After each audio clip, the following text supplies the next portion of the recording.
Congrats, baby. Alright, babies, congrats. You went to Soundtrap, you made an account, but how do I get into the studio? Shut up! It's not important. We're gonna enter the studio right here. Gonna click music, gonna go to synth, because it's not drums for babies, is it? Flutterwave is good. It's free. Go right over here to tweak, and that brings down our lovely under the hood menu. Attack, decay, sustain, release, ADSR envelopes. Let's do this.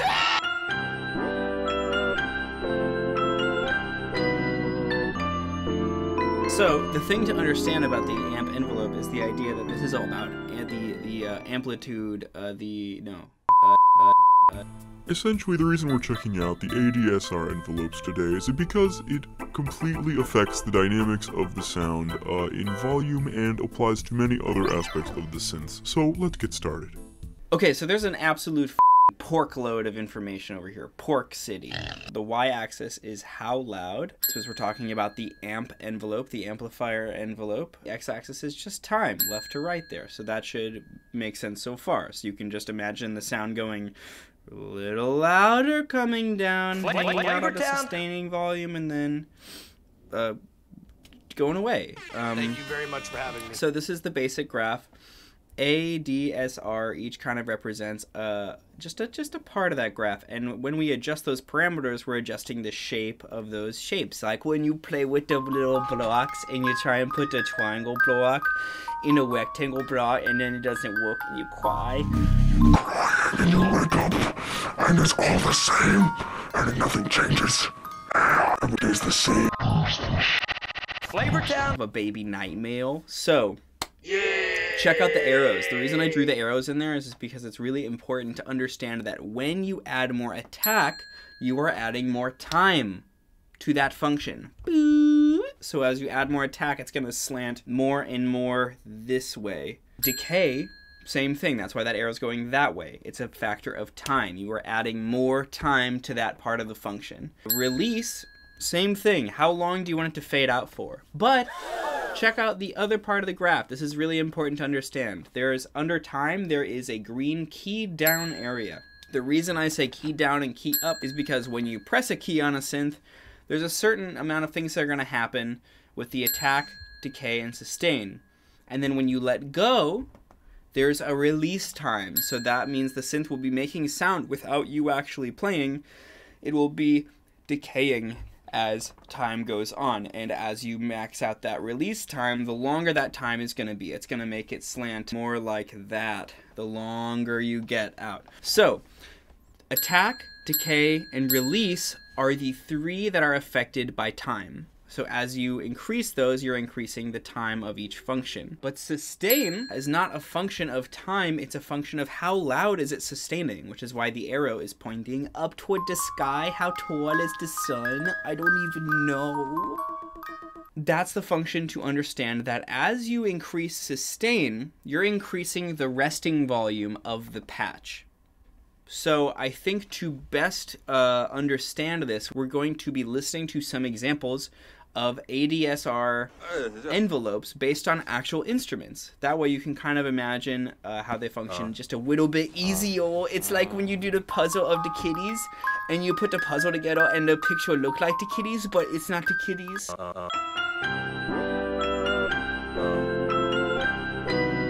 Whoa! Gnarly! Okay, this is don't throw up yet. Do not throw up on me, okay?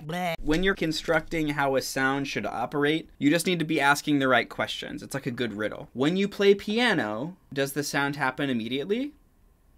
Obviously, yes. So your instinct there should be, oh, my attack shouldn't have a value greater than 0. And again, most of the things I'm going to say in this video are going to make you initially your pants, but then you're going to think about it using your big old brain, and you're going to imagine the right shape that'll fit the block. So A stands for attack, and if we bring it up, it's going to scoot the graph, it's going to scoot our attack in like this. Thus, the actual loudness will fade in. But we want it to come in instantly, so we're going to leave attack at 0, so it's just a straight line. If we add any value to it at all, it'll just add the value of time. Just remember A, D, and R are affected by time. So the other question to ask with a piano is, does it have any sustaining volume? When I play a chord, will it go forever? No, obviously not, because decay.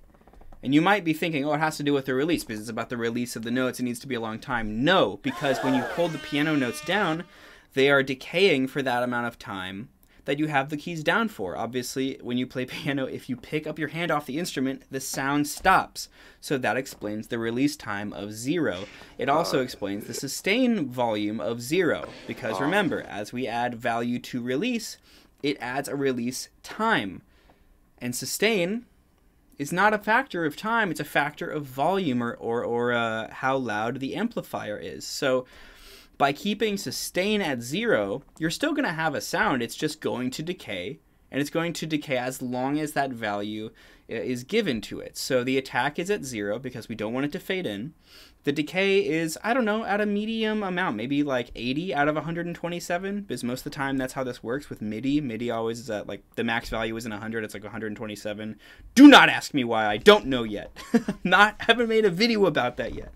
We're looking at this amp envelope, and we have to do a lot of imagining right now. So we have to remember and ask the right questions. So we have to remember that attack is a function of time, decay is a function of time, and release is a function of time, and sustain is a matter of volume.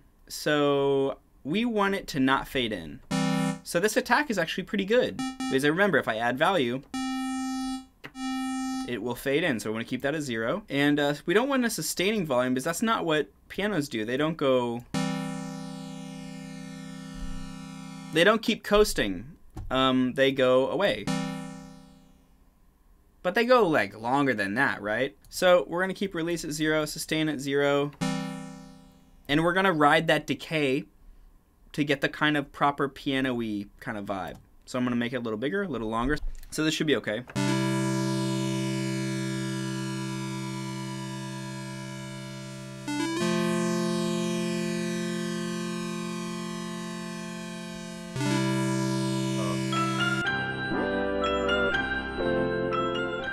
We need to ask the right questions. Do organs have a release time? When I let go of the key, should there be any sound? No. Does the sound come in immediately? Yes, there is no fade in with an organ. And there's no decay in the sound either, like a piano. It stays at a certain volume.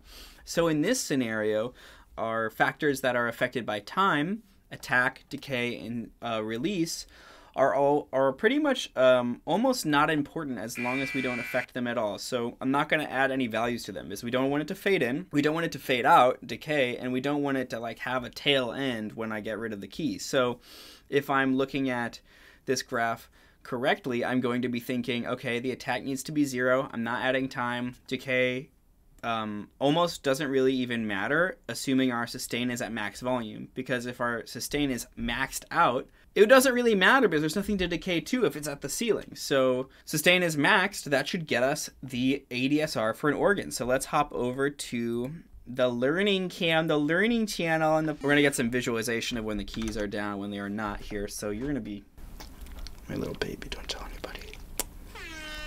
Attack is actually good. If you add attack, you're going to fade in. So watch that thinking. You got to watch your baby brain and make sure you grow up right. You got to grow up correctly.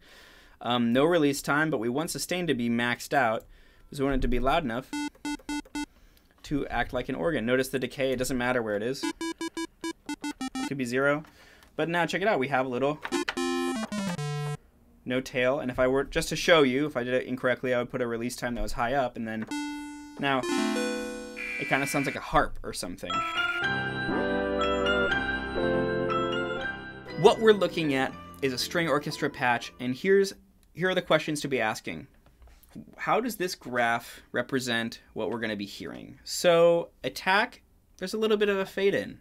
Decay, we don't want it to fade out. They're sustaining their notes. So sustain's going to be pretty high up, and we can kind of balance that. If we want it to be a little less loud, I'll throw sustain a little bit down, but I'll leave it maxed for the example here. So the attack has some value because it's a function of time.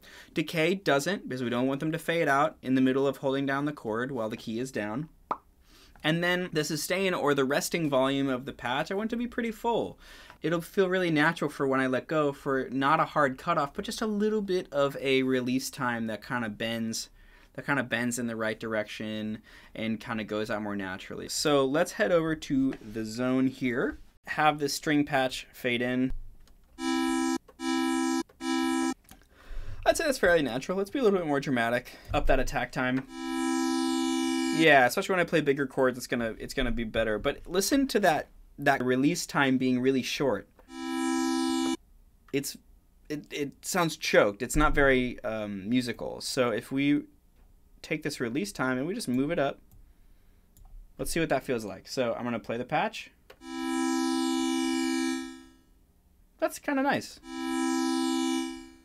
Kind of a realistic amount of like string resonance and stuff like that. It doesn't sound like strings yet, but you know, even if I just add reverb to that and I kind of give it a different range and I maybe change where our cutoff is, babies, see what's going on? We're gonna listen. Oh, nice and warm. I'm gonna put some reverb on that. We're gonna throw some delay on. Why not? Check this out, babies.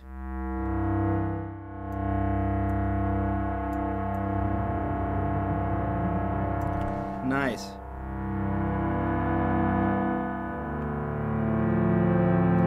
You get that, you know, you get like ambient Minecraft vibes, you know, hashtag Minecraft, hashtag young people, hashtag 20ZZ, 20 year of 2011. You can see with this string patch, just from adjusting a few things, I threw some delay on, I threw some reverb on, I had it fade in, and if you noticed, I made a little out of tune, you know, and an octave up, plus 12. You can make really musical patches using just the amp envelope. If you dug this video, give me a like, give me a subscribe. Friggin' slap that subscribe button. I'm gonna be releasing these every Monday, and they're gonna be baby lessons. But if you guys make cool ass patches with it using Soundtrap or your other synths, hit me up. This is my Instagram. Send me a DM of your sick patch. I'll share it on my channel, on the Twitch, etc. I also stream. We do Synth Dinner Theater on Fridays where we live score movies, me and my homie. Otherwise, share with all your friends and give me kissies, cause this is done. Eagle sound.